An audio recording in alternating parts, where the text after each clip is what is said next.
Hello, I'm Marie Loiacono. I am a member of St. Gabriel Parish since 1980.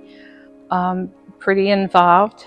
I was raised Catholic in a very good home where I received the sacraments. I still remember when I received First Communion, believing so totally in the presence of Jesus and how it lit my heart on fire and how you couldn't wait to come back to the next Mass so that you could receive Jesus again. Somehow over the years, you start to lose that deep feeling of presence, and I replaced it with believing that Jesus was just symbolic in the Eucharist and in his blood.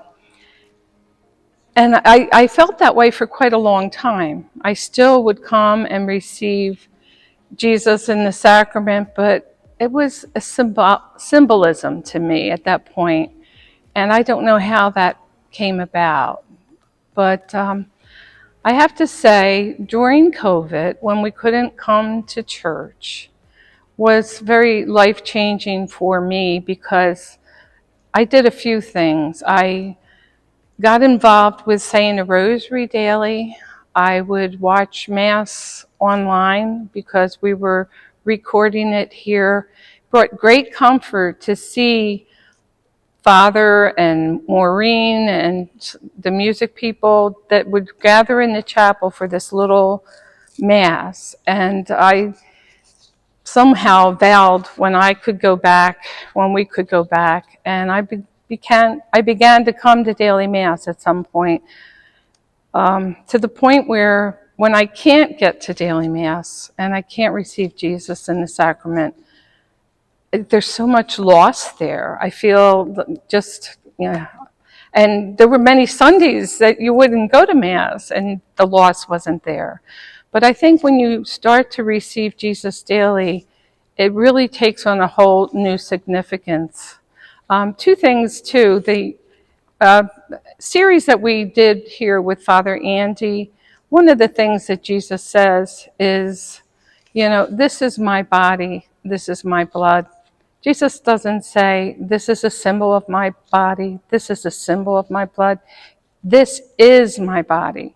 So, that really kind of struck home with me because Jesus was pretty direct, and I think if it was symbolic, he would have said that.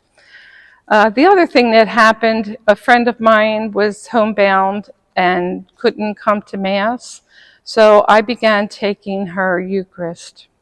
And this is a pyx, and this is what you carry Eucharist to people who were either in nursing homes or homebound.